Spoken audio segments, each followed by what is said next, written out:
Hello बच्चों, welcome to अकेड Excel.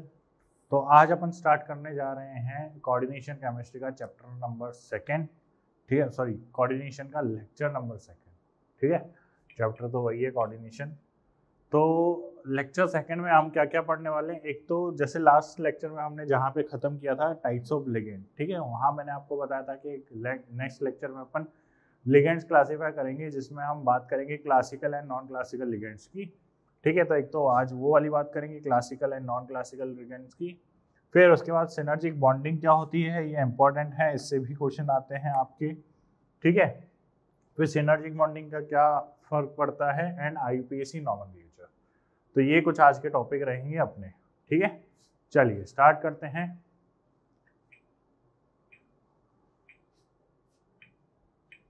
चलिए, तो सबसे पहले है अपना classical and non classical ligand. देखो क्लासिकल लिगेंड्स कौन से होते हैं, तो लिगेंड्स अपन ने लास्ट क्लास में पढ़े थे कि लिगेंड्स कौन होते हैं, जो अपने इलेक्ट्रॉन्स डोनेट करते हैं सेंट्रल मेटल को टू फॉर्म कोऑर्डिनेट बॉन्ड। ठीक है, तो एक तरीके से लिगेंड जो है द्विज बेस का काम कर रहे हैं। सही है, तो देखो क्लासिकल लिगेंड्स क्या होते हैं। क्लासिकल लिगेंड्स होते हैं ligands which only donate electron pair to the central metal ion form coordinate bond. ठीक है, जो सेंट्रल मेटल को इलेक्ट्रॉन डोनेट करते हैं, सिर्फ डोनेट करने का काम कर रहे हैं, उसको हम क्या बोलते हैं, नॉर्मल लिगेंड। तो जिसमें कौन कौन हो सकते हैं, देखो ये सारे हो सकते हैं। OH माइनस हो सकता है, NH2 माइनस हो सकता है, Cl माइनस हो सकता है, N3 माइनस हो सकता है, O2 माइनस हो सकता है। तो ये सब जो है सिर्फ और सिर्फ इलेक्ट्रॉन देने का काम करते हैं, इसीलिए कौन से लिगेंड है, ये एक क्लासिकल लिगेंड्स है। फिर नॉन क्लासिकल लिगेंड्स कौन से हो जाते हैं। नॉन क्लासिकल लिगेंड्स वो हो जाते हैं जो इलेक्ट्रॉन देते भी हैं प्लस लेते भी हैं। तो दो टाइप के होते हैं नॉन क्लासिकल लिगेंड्स। ठीक है, तो देखो ligand which donate electron pair to central metal ion to form a coordinate bond, यानी कि इलेक्ट्रॉन तो देते हैं कोऑर्डिनेट सिग्मा बॉन्ड बनाने के लिए, और साथ ही साथ इलेक्ट्रॉन लेते भी हैं सेंट्रल मेटल से थ्रू बैक बॉन्डिंग। ठीक है, बैक बॉन्डिंग के थ्रू वो वापस लेते भी हैं इलेक्ट्रॉन। ठीक है, तो ये एग्जांपल हो गए किसके, नॉन क्लासिकल लिगेंड्स के। अब देखो सिनर्जिक बॉन्डिंग होती है, तो जैसे अभी अपन ने बात करी कि लिगेंड, नॉन क्लासिकल लिगेंड कौन से होते हैं, जो लोन पेयर देते भी हैं और लेते भी हैं इलेक्ट्रॉन्स। ठीक है, चलिए, तो एक होता है sigma donor and pi acceptor, यानी कि अपने तो लोन पेयर दे रहे हैं टू फॉर्म सिग्मा बॉन्ड, और मेटल से इलेक्ट्रॉन ले रहे हैं। देखो मेटल से जब सेकेंड टाइम पे इलेक्ट्रॉन लेंगे तब कौन सा बॉन्ड बनेगा, पाई बॉन्ड बनेगा, इसलिए उसको पाई एक्सेप्टर लिगेंड भी बोलते हैं। तो देखो ligand which donate their lone pair to central metal ion through sigma bond and simultaneously accept electron pair from central metal ion through pi bond. ठीक है, the electronic configuration of CO molecule shows that it has lone pair of electrons on carbon and oxygen atom each। मतलब CO के अंदर आप जानते हो कि carbon and oxygen दोनों के पास लोन पेयर्स प्रेजेंट होते हैं। अगर CO का स्ट्रक्चर बनाए अपन तो कुछ ऐसा होता है। ठीक है, तो कार्बन के पास भी लोन पेयर है, ऑक्सीजन के पास भी लोन पेयर है। तो carbon atom can donate electron pair for the transition metal atom forming CO coordinate bond metal के साथ। तो यानी कि इस केस में आप जानते हो कि CO जो है, मतलब कार्बन जो है, वो मेटल को इलेक्ट्रॉन डोनेट कर सकता है। ठीक है, और कोऑर्डिनेट बॉन्ड बना सकता है। तो ये फिनोमेना पॉसिबल है। ठीक है, तो इसको यहाँ पे बना देते। देखो CO का स्ट्रक्चर होता है कुछ ऐसा, और मेटल को इलेक्ट्रॉन डोनेट करने का काम कौन कर रहा है, मेटल को इलेक्ट्रॉन डोनेट करने का काम कर रहा है CO।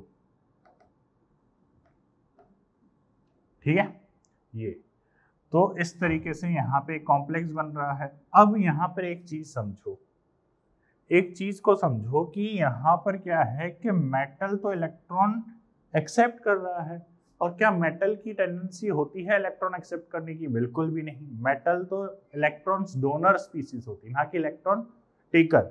और यहाँ पे क्या हो रहा है, कार्बोनिल ग्रुप में जो कार्बन है वो अपने इलेक्ट्रॉन मेटल को देकर मेटल पे नेगेटिव चार्ज बढ़ा रहा है। अब मेटल क्या कभी नेगेटिव चार्ज का पॉसिबल है, नहीं है। तो यानी कि ये तो अनस्टेबिलिटी हो जाएगी ना, नेचर के खिलाफ वाली बात हो जाएगी कि मेटल के ऊपर आप नेगेटिव चार्ज लेकर आ रहे हो। तो इसीलिए यहाँ पर कार्बोनिल क्या करता है कि एक हाथ तो मेटल को वो इलेक्ट्रॉन दे रहा है, और साथ ही साथ मेटल पे इलेक्ट्रॉन चार्ज ना बढ़े, नेगेटिव चार्ज ना बढ़े, इसके लिए क्या होता है कि मेटल के पास जो डी ऑर्बिटल में उसके इलेक्ट्रॉन्स अवेलेबल हैं वो वापस से डोनेट कर देता है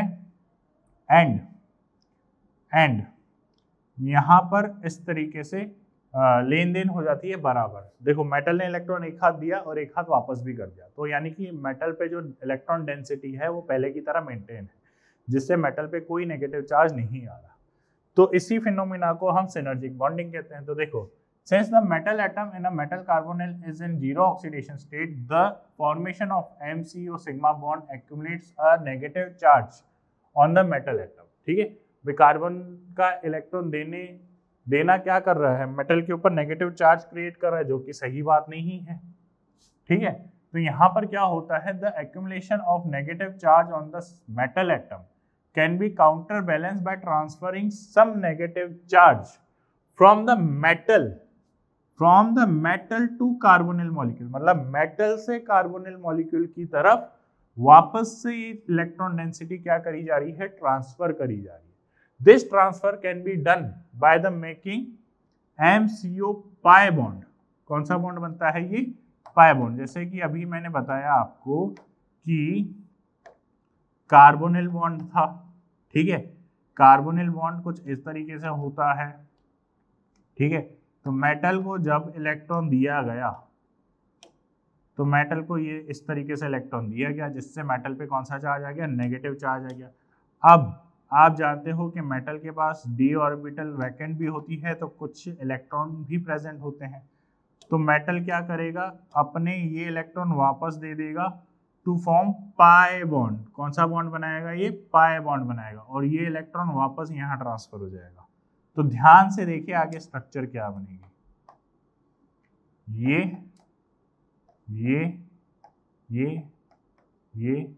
और ये पाई बॉन्ड। तो आप एक बात ध्यान से देखिए कि कार्बोनिल के बीच में यानी कि CO के बीच में पहले कितने बॉन्ड थे, 3 बॉन्ड थे, एक कोऑर्डिनेट बॉन्ड भी था।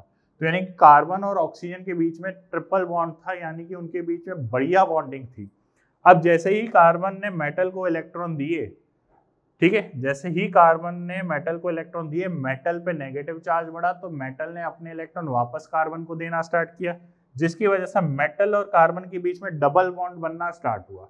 तो जैसे ही कार्बन का इंटरेस्ट जैसे ही मेटल पे बढ़ने लगा, उधर ऑक्सीजन बुरा मान गई, ठीक है, कि तुम तो बाहर नैन मटक के कर रहे हो, तो उसने अपनी बॉन्डिंग कम कर दी।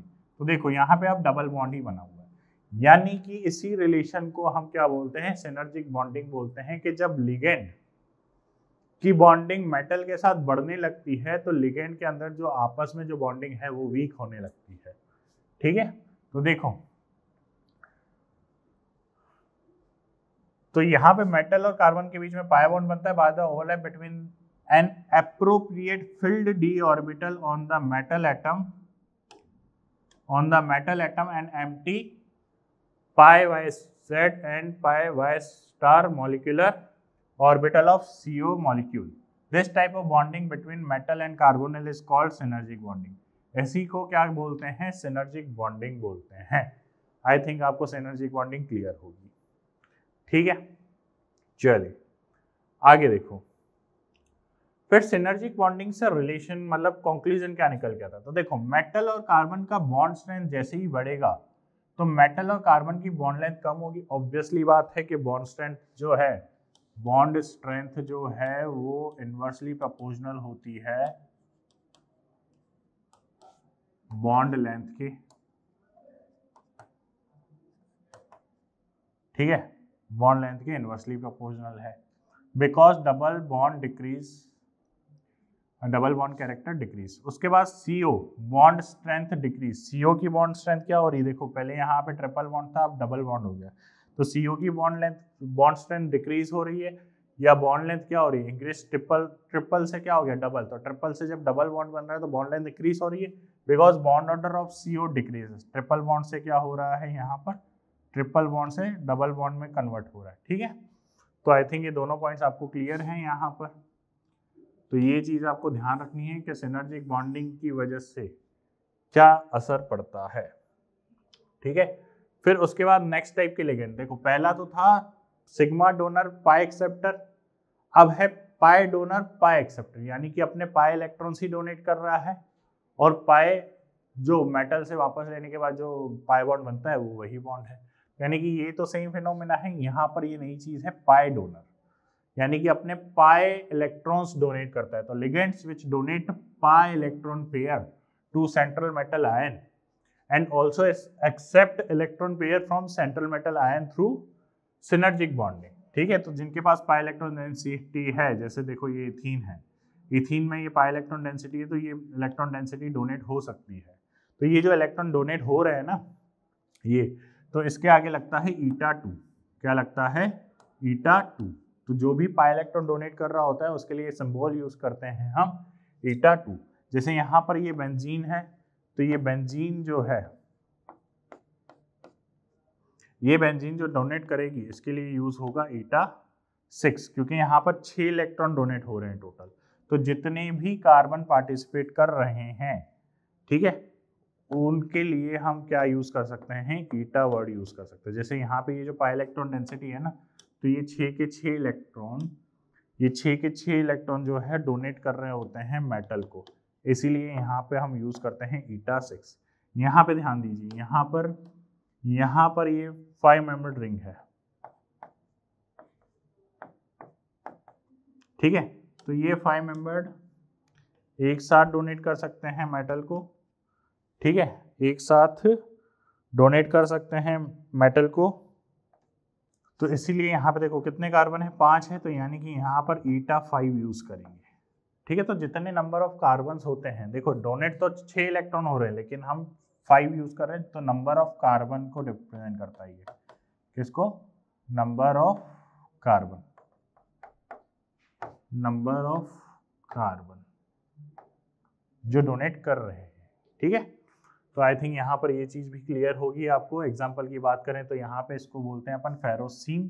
देखो फेरोसिन इसको बोलते हैं, देखो ये तो है आपका डायबेंजीन क्रोमियम,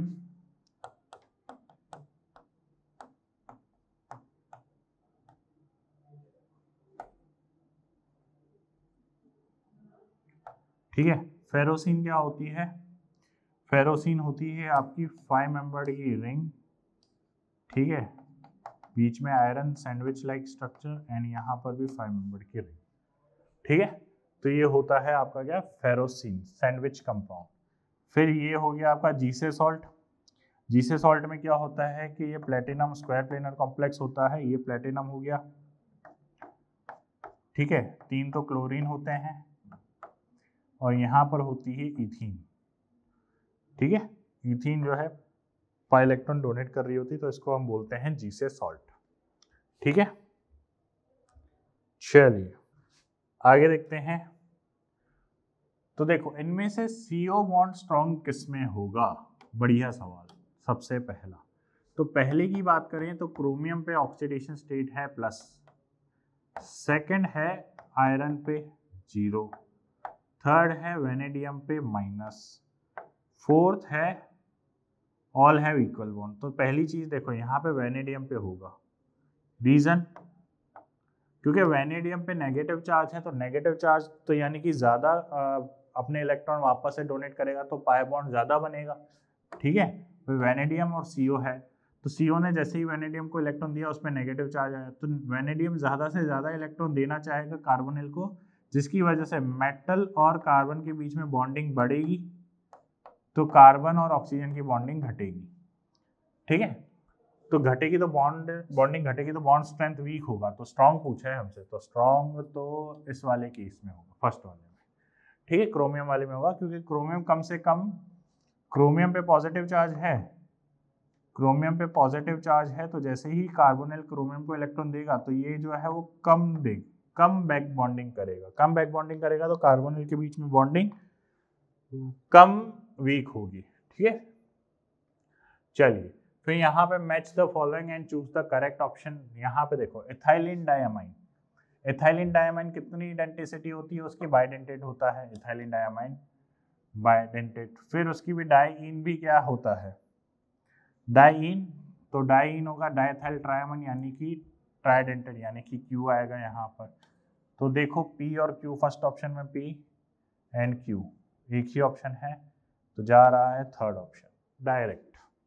चलिए स्टार्ट करते हैं IUPAC। तो IUPAC के कुछ रूल्स, जैसे आप ऑर्गेनिक में IUPAC के कुछ रूल्स पढ़ते हैं, तो ऐसे ही कोऑर्डिनेटेड कंपाउंड्स में भी IUPAC के रूल्स होते हैं। बहुत बेसिक से है, कोई अलग चीज़ नहीं है। जब लिगेंड्स पढ़ा रहे थे तो मैंने आपको बताया भी था कि जो लिगेंड्स के नाम हैं वो आपको थोड़ा सा ध्यान रखना पड़ेगा, बाकी सब आसान है, कोई इतनी दिक्कत वाली चीज़ नहीं है। देखो, the present system of nomenclature is derived from the suggestion of Alfred Werner and recommended by the inorganic nomenclature committee of the IUPAC। ठीक है, द मेन रूल्स क्या क्या रूल्स हैं? Like simple salt, the positive part of the coordination compound is named first. जैसे अपन normally NaCl में लिखते हैं, जैसे NaCl में आप जानते हो कि Na पॉजिटिव पार्ट है, Cl नेगेटिव पार्ट है, तो पॉजिटिव पार्ट को पहले लिखा जाएगा, नेगेटिव पार्ट को बाद में लिखा जाएगा। जैसे ये देखो K4FeCN6 है, तो इसमें K वाला जो है पॉजिटिव पार्ट है, ठीक है, ये वाला पार्ट नेगेटिव है, तो पॉजिटिव पार्ट पहले लिखा जाएगा। फिर in the naming of the complex ion ligands are to be named before the naming of central metal ion. Ligands का नाम पहले लिखा जाएगा, मेटल का बाद में लिखा जाएगा। If number of ligands are more than one, then their presence is indicated by the prefix like di, tri, tetra etcetera. ठीक है, but in case of polydentate ligand different prefix such as bis, tris, ठीक है, and tetrakis वगैरह use करेंगे अगर polydentate ligand है, क्योंकि bye, try, die वगैरह जो है उनमें ऑलरेडी यूज हो जाते हैं। Next, when more than one type of ligand is present in the complex, then ligands are named in the alphabetical order. ये इंपॉर्टेंट चीज है कि एक से ज्यादा लिगेंड अगर प्रेजेंट है तो उनका नाम जो लिखा जाएगा वो अल्फाबेटिकल ऑर्डर में ही लिखा जाएगा। यहाँ पे देखो, if the complex is neutral या कैटाइनिक, तो उस सेंट्रल मेटल के नाम के आगे क्या लिखा जाएगा? एज इट इज लिखा जाएगा। और इफ द कॉम्प्लेक्स एनायनिक है तो जो सेंट्रल मेटल का नाम है उसके लास्ट में, मेटल के नाम के लास्ट में क्या लिखा जाएगा? 8 लिखा जाएगा। और after the naming of central metal ion, oxidation state of central metal ion is written in Roman number. Last में रोमन नंबर में क्या लिखा जाएगा? सेंट्रल मेटल का नाम भी लिखा जाएगा, मतलब ऑक्सीडेशन स्टेट। जैसे एक एग्जाम्पल से बता दो, K4FeCN6 है, सबसे पहले कैटायन का नाम लिखा जाएगा जो कि है पोटेशियम, फिर उसके बाद कॉम्प्लेक्स का नाम आ रहा है तो कॉम्प्लेक्स में सबसे पहले किसका लिखा जाएगा? लिगेंड्स का नाम। लिगेंड्स क्या है? साइनाइड, लेकिन कितने हैं? Hexa cyanide. ठीक है, अब हेक्सा साइनाइडो एनायनिक है, ठीक है, तो एनायनिक है तो 8 लगेगा, तो फेरेट, ठीक है, और ऑक्सीडेशन स्टेट क्या है? 2, तो रोमन नंबर में 2 आ जाएगा। इस तरीके से नाम लिखा जाएगा। अगला देखो, अगला क्या है? पोटेशियम, पोटेशियम टेट्राआयोडो मर्क्यूरेट, ठीक है, और ऑक्सीडेशन स्टेट क्या आएगी? +2, ठीक है। अगला देखो, अगले में एनायनिक पार्ट बाद में है और कैटायनिक कॉम्प्लेक्स है, ठीक है। जब इसको आयनाइज करोगे तो क्या करोगे? इसको जब आयनाइज करोगे तो CO NH3 6, ठीक है, +3 एंड 3Cl-, ये होगा। तो देखो, कैटायनिक पार्ट पहले है तो कैटायनिक पार्ट का पहले नाम लिखा जाएगा तो हेक्सामाइन,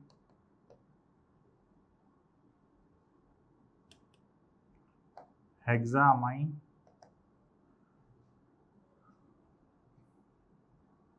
कोबाल्ट क्या है?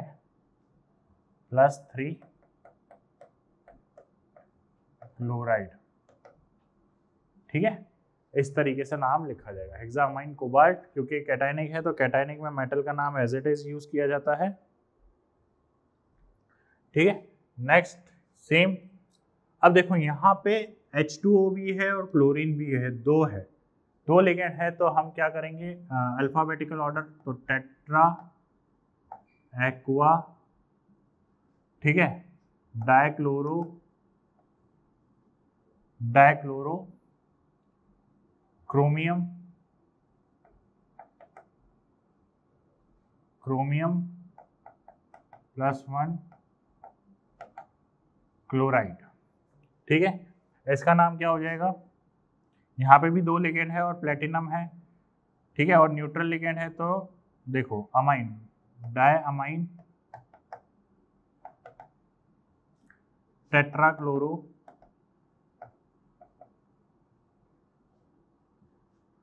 प्लेटिनम, ठीक है, +2 आएगी ऑक्सीडेशन स्टेट इसकी रोमन नंबर में। फिर उसके बाद ये क्या है, ये भी कैटायनिक है,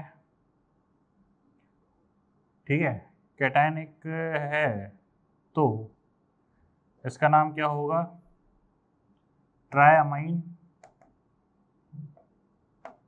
ट्राइक्लोरो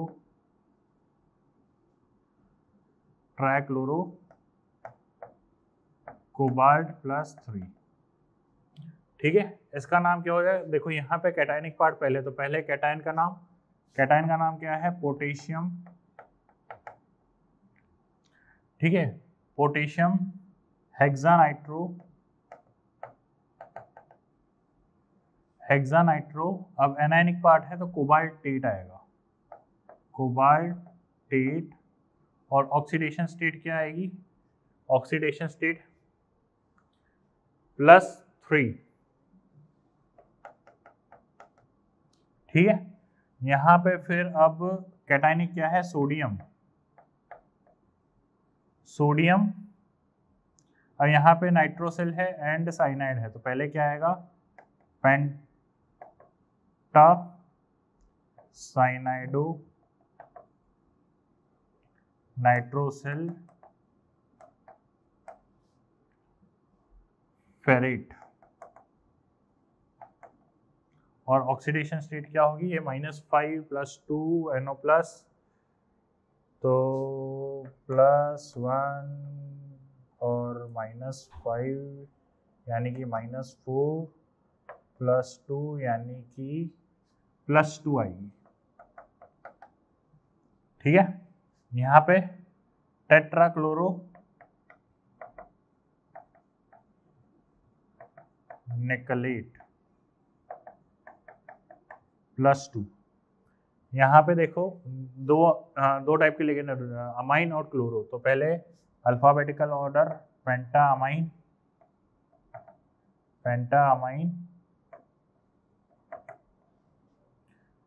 क्लोरो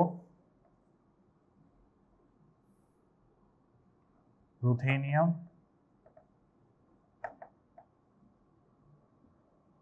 +3, ठीक है। यहाँ पे देखो, यहाँ पे इथाइलिन डायमाइन है, तो इथाइलिन डायमाइन यानी कि लिगेंड के नाम में ही डाय आ रहा है, तो यहाँ पर हम क्या लिखेंगे, ट्रेस इथाइलिन डायमाइन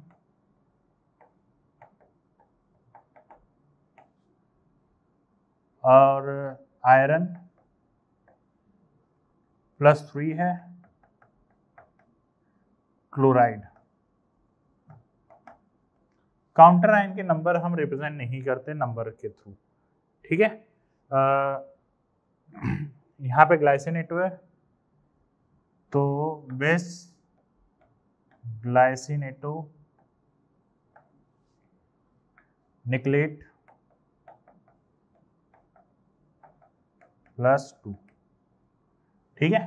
तो ये हो गया IUPAC के नेम्स जो अपने को जिस रूल्स के थ्रू हमें फॉलो करना होता है, लिखने होते हैं, ठीक है। फिर उसके बाद अब देखो यहाँ पर कुछ एग्जांपल और है, if coordination compound contains 2 coordination pair, क्या 2 कोऑर्डिनेशन पेयर हैं और both pair should have opposite charges, क्या होते हैं, ऑपोजिट चार्जेस होते हैं, तो name of the cationic part is written first following the name of the anionic part. जैसे यहाँ पर देखो इस एग्जांपल को, यहाँ पे आपको 2 स्पेयर दिखेंगे, एक ये है और एक ये है, तो यानी कि कैटायनिक वाले का पहले नाम लिखा जाएगा, क्या नाम होगा, देखो वही सेम टेट्राअमाइन प्लेटिनम, ठीक है। अब ऑक्सीडेशन स्टेट बाद में लिखेंगे, फिर यहाँ पर क्या है, टेट्राक्लोरो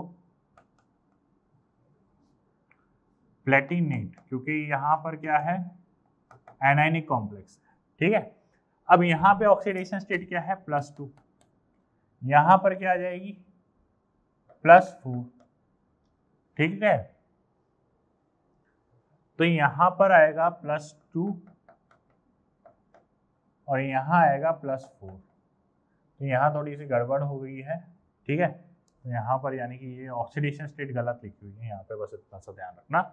if in a complex compound bridging ligand, अगर ब्रिजिंग लिगेंड प्रेजेंट है तो उसके लिए म्यू एज अ प्रीफिक्स हम यूज करते हैं और कुछ नहीं। देखो एज इट इज नाम लिखना है, बिस डाइएथाइलिन ट्राइमाइन, सॉरी एथाइलिन डायमाइन, फिर अमाइन और हाइड्रोक्सी के लिए आगे म्यू और म्यू लिख लेंगे। देखो बिस एथाइलिन डायमाइन, और देखो क्या होगा इसका आईयूपीएसी नेम, बिस एथाइलिन डायमाइन, ठीक है, म्यू अमाइन, म्यू हाइड्रोक्सी, ठीक है, म्यू हाइड्रोक्सी, फिर वापस बिस एथाइलिन डायमाइन,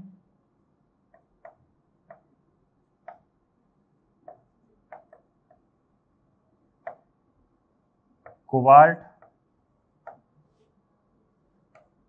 ठीक है, यहां पर भी कोबाल्ट आएगा एक बार, कोबाल्ट, और यहां पर आएगा +2 है ना, सल्फेट, ठीक है। तो बस खाली यहाँ पर आपको ये ध्यान रखना है कि जो ब्रिजिंग लिगेंड है उनके नाम के आगे म्यू यूज करना है, आपको क्या यूज करना है, म्यू यूज करना है, ठीक है। फिर उसके बाद वर्नर थ्योरी आपसे क्या कहती है, ध्यान से देखिए। This is postulated by Alfred Werner in 1893. The postulate of Werner theory of a complex R. According to Werner, central metal atom in a complex compound have two type of valency. देखो Werner theory सीधा सीधा ये है कि पहली बार first time coordinated compound का किसी ने कोऑर्डिनेटेड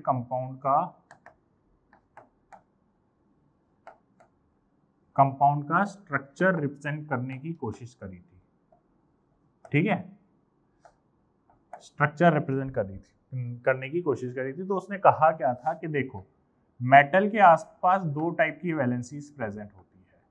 पहली तो होती है कौन सी, primary valency, sorry secondary valency, मतलब दो वैलेंसी प्रेजेंट होती है। ऐसे ध्यान रखो कि मेटल के आसपास दो टाइप की वैलेंसी प्रेजेंट होती है। तो बाहर वाली तो है प्राइमरी वैलेंसी, बाहर वाली क्या है, प्राइमरी वैलेंसी, ठीक है, और अंदर वाली क्या है, सेकेंडरी वैलेंसी, ठीक है।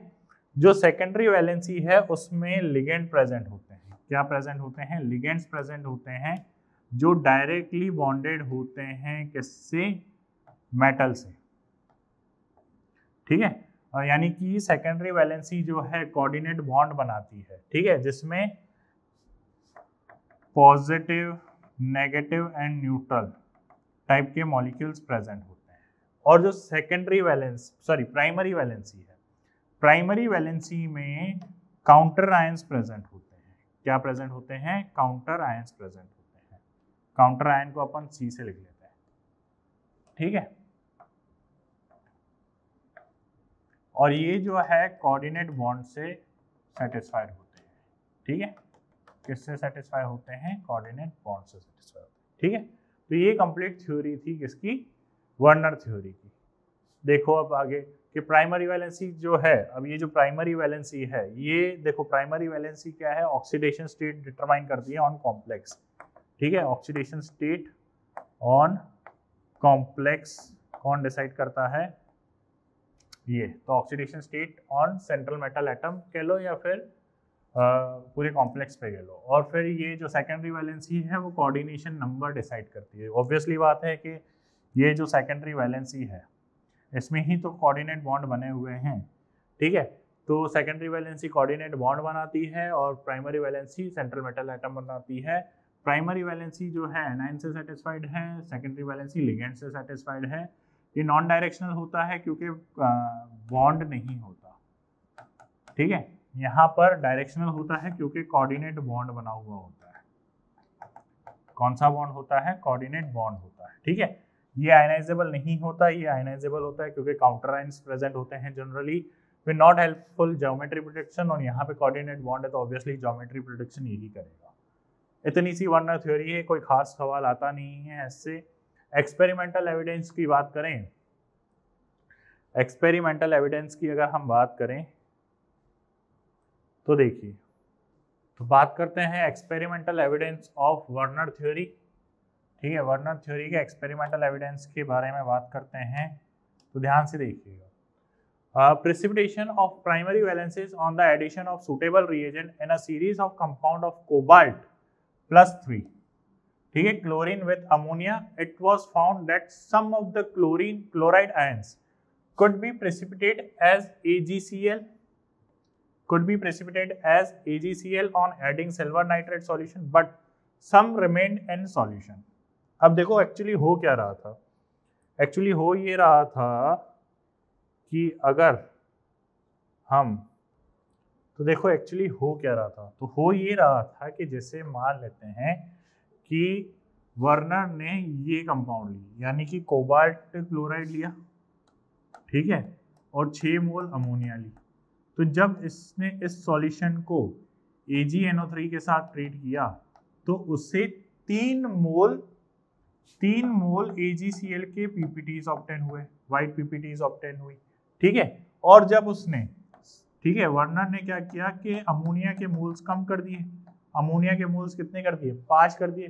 तो जब उसने इस सॉल्यूशन को AgNO3 के साथ ट्रीट किया तो उसे 2 मोल AgCl मिले, ठीक है। और जब उसने 4 मोल अमोनिया ली, क्या ली? 4 मोल अमोनिया ली और उसने AgNO3 के साथ ट्रीट किया, तब उसे 1 मोल AgCl ऑब्टेन हुई। कितनी?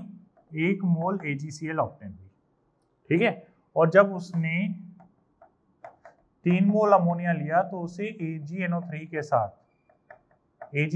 साथ कोई PPT ऑब्टेन नहीं हुई, ठीक है। तो इस वजह से अब देखो यहां से हमें क्या पता चल रहा है, तो यहां से ये पता चल रहा है कि जब उसने 6 मोल अमोनिया ले रखी है तो जो प्राइमरी जो सेकेंडरी वैलेंसी है, उस सेकेंडरी वैलेंसी में 6 के 6 अमोनिया है और प्राइमरी वैलेंसी में 3 क्लोरीन आयन है जो आयनाइज हो रहे हैं, ठीक है। फिर उसके बाद उसने जब 5 मोल अमोनिया करी तो 5 मोल अमोनिया में 5 तो सेकेंडरी वैलेंसी में ऑलरेडी है और 1 क्लोरीन जो है वो सेकेंडरी वैलेंसी में आ गया, तो यानी कि प्राइमरी वैलेंसी में 2 है। और एक्चुअली मोर करेक्टली अगर मैं बताऊं तो ये वाला केस हम बना रहे हैं, ध्यान से देखना, ये वाला केस, ठीक है, ये वाला केस मैं यहाँ बना रहा हूँ। तो हुआ क्या कि ये मेटल है, ये प्राइमरी वैलेंसी है, ये सेकेंडरी वैलेंसी है। अमोनिया कितने हैं टोटल? अमोनिया है टोटल 5, तो ये हो गए आपके 5 अमोनिया, 1 2 3 4 5 और 3 क्या है? क्लोरीन, ठीक है। तो उसमें क्या हुआ कि इन 5 ने तो कोऑर्डिनेट बॉन्ड बना रखा है, ठीक है, और 1 क्लोरीन ने कोऑर्डिनेट बॉन्ड और वॉन्डरवॉल फोर्स से अट्रैक्शन भी, बाकी 2 क्लोरीन जो है वॉन्डरवॉल फोर्स के अट्रैक्शन के थ्रू ही जुड़े हुए हैं। तो यानी कि यहाँ पर क्या हो रहा है कि ये जो क्लोरीन है, ये जो क्लोरीन है ये दोनों को सेटिस्फाई कर रहा है, ultimately satisfied both primary valency and secondary valency, ठीक है। तो यानी कि ये क्लोरीन जो है वो दोनों को सेटिस्फाई कर रहा है, प्राइमरी वैलेंसी को भी सेटिस्फाई कर रहा है, सेकेंडरी वैलेंसी को भी सेटिस्फाई कर रहा है। आ रही बात समझ में? ठीक है। उसी तरीके से यहाँ पे 4 अमोनिया है तो यहाँ के दो क्लोरीन है, वो 2 क्लोरीन प्राइमरी वैलेंसी और सेकेंडरी वैलेंसी दोनों को सेटिस्फाई कर रहे हैं, ठीक है। तो ये प्रूफ था किसका? वर्नर थ्योरी का। चलिए आगे इलेक्ट्रिकल कंडक्टेंस की बात करें तो जब हमने ये लिया तो 3 मोल AgCl मिल रहे थे, ठीक है। यहाँ पर 2 मोल AgCl मिल रहे थे, यहाँ पर 1 मोल AgCl मिल रहा था, तो यानी कि यहाँ पे नंबर ऑफ आयंस ज्यादा बनेंगे, नंबर ऑफ आयंस ज्यादा बन रहे थे, दैट्स व्हाई यहाँ पे कंडक्टेंस भी क्या होगा? ज्यादा रहेगा। तो सेकंड जो प्रूफ था वो कंडक्टिविटी के थ्रू पता चल रहा था कि कंडक्टेंस किस तरीके से ज्यादा ऑब्टेन हो रही है। ठीक है, चलिए फिर उसके बाद ऑक्सीडेशन स्टेट की बात करते हैं। तो जैसे ये यहाँ पे कॉपर अमोनियम सल्फेट लिए रखा है, ठीक है, ये है। तो इसको जैसे ही हम आयनाइज करेंगे, देखिए क्या होगा।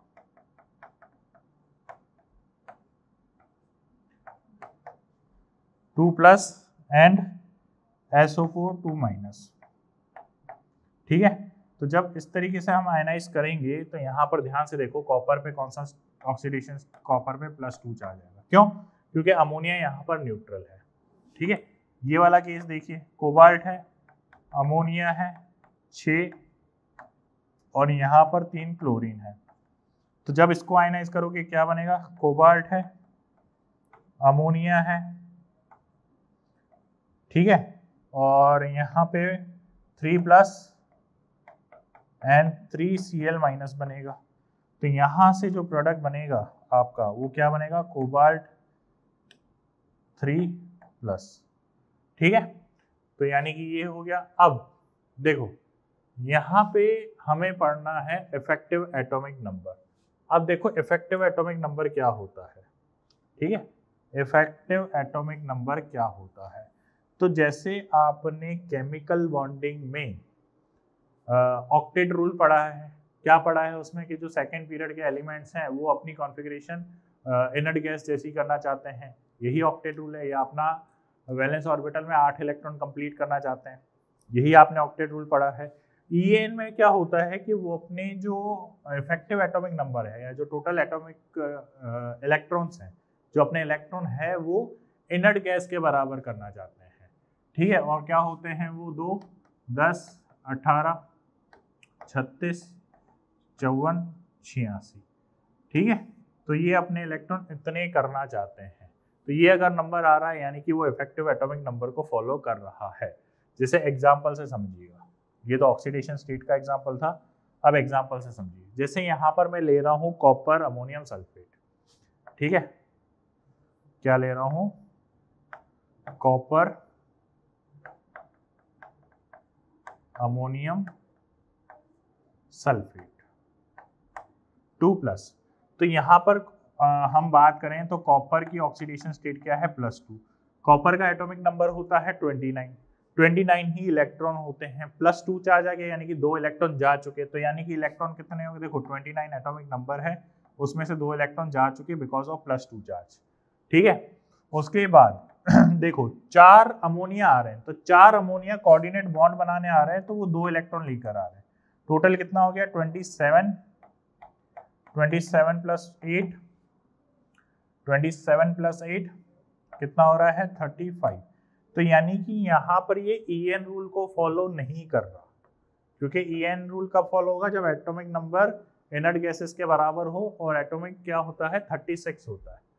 ठीक है, फिर वहीं अगर मैं बात करूं कोबाल्ट अमोनिया 6 Cl3, इसकी बात करें तो कोबाल्ट NH3 6 3+। ठीक है, तो इसमें देखो कोबाल्ट +3 है और कोबाल्ट का एटॉमिक नंबर होता है 27, में से गया 3, यहाँ आएगा 25 में से यहाँ पर 6 × 2 गया तो 25 + 12 कितना आएगा, ये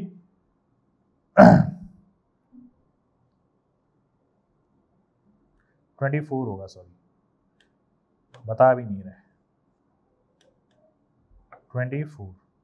24 आएगा 36। तो यहाँ पे 36 आ रहा है यानी कि ये EN रूल को फॉलो कर रहा है। तो आपको करना क्या है, सेंट्रल मेटल की ऑक्सीडेशन स्टेट निकालनी है, उसका एटॉमिक नंबर जो उसकी ऑक्सीडेशन स्टेट है उतने इलेक्ट्रॉन माइनस करने हैं उसमें, उसके बाद वो नंबर ऐड करना है जितने लिगेंड्स जो हैं उसको इलेक्ट्रॉन दे रहे हैं। ठीक है, तो ये हो गया 36। आई बात समझ में? तो ये है अपना क्या, EN रूल।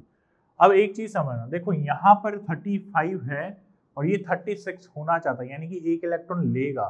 तो एक इलेक्ट्रॉन लेगा तो यानी कि ये वाला कॉम्प्लेक्स जो है ये बहुत अच्छा, वेरी गुड ऑक्सीडाइजिंग एजेंट का काम कर रहा होगा। ये ऑक्सीडाइजिंग एजेंट का काम कर रहा होगा। ठीक है, चलिए नेक्स्ट, ये EN रूल हो गया। अब देखो अगला क्या कह रहा है, which of the following compound does not give test of chloride ion in aqua solution. इनमें से कौन एक्वा सॉल्यूशन का टेस्ट नहीं देगा? फोर्थ नंबर देगा, नहीं देगा। क्यों? क्योंकि Cl3 and 3NH3 है। तो इसकी वजह से जब आप कॉम्प्लेक्स देखोगे तो 3 अमोनिया है और 3 ही Cl3 है, तो कॉम्प्लेक्स जो है आयनाइज में कुछ नहीं होगा। ठीक है, effective atomic number of chromium CO6, तो क्रोमियम का एटॉमिक नंबर यहाँ पर होता है 24। ठीक है, प्लस 12 कितना आ जाएगा? 36। ठीक है, next, which complex is chelating complex. Chelating मतलब मैंने बताया था जब मैंने डेंटिसिटी की बात कर रहे थे, बाइडेंटेड ट्राइडेंटेड लिगेंड्स की बात कर रहे थे, तो चिलेटिंग मतलब होता है रिंग फॉर्मेशन। ठीक है, क्या होता है?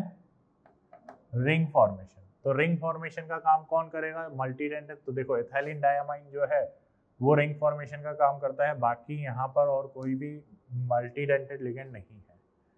ठीक है, फिर यहाँ पे अगला क्वेश्चन है, which of the following represent the correct number of ions formed in the given compound in aqueous solution. तो यहाँ पर देखो पैलेडियम है, तो पैलेडियम तो स्क्वायर प्लेनर कॉम्प्लेक्स बनाएगा। ठीक है, तो यहाँ पर 2 ion, total number of ion 3 होंगे। फर्स्ट सेकंड में बात करते हैं, सेकंड में भी 3 है। डिफरेंस कहाँ क्रिएट हो रहा है? देखो डिफरेंस कहाँ क्रिएट हो रहा है? लास्ट वाले में। तो लास्ट वाला करें, बाकी सॉल्व करने का कोई सेंस है नहीं। फोर्थ ऑप्शन क्या है? प्लेटिनम, ये भी स्क्वायर प्लेनर कॉम्प्लेक्स बनाएगा। ठीक है, तो स्क्वायर प्लेनर कॉम्प्लेक्स बनाएगा। ठीक है, तो ये 0 होगा, तो यानी कि second will be the correct option. ठीक है, चलिए, तो ये हो गया आपका कोऑर्डिनेशन पार्ट, जिसमें IUPAC मेजर पार्ट था। नेक्स्ट क्लास में अपन VBT स्टार्ट करेंगे। ठीक है, और अगर आपको नीट्स की PDF चाहिए, चैप्टर वाइज CRE चाहिए, लेक्चर वाइज असाइनमेंट चाहिए, माइनर टेस्ट, मेजर टेस्ट या PYQ के सॉल्यूशन चाहिए, तो ये सब हमारी वेबसाइट पे अवेलेबल है, आप विजिट करके ये सब देख सकते हैं। उसके बाद अगर आपको लेक्चर अच्छा लग रहा है तो वीडियो को लाइक कर सकते हैं, चैनल को सब्सक्राइब कर सकते हैं। ठीक है, और अपने दोस्तों यारों में शेयर कर सकते हैं। बेल आइकन ज़रूर प्रेस करिएगा ताकि आपको वीडियो की नोटिफिकेशंस मिलती रहे। Thank you very much.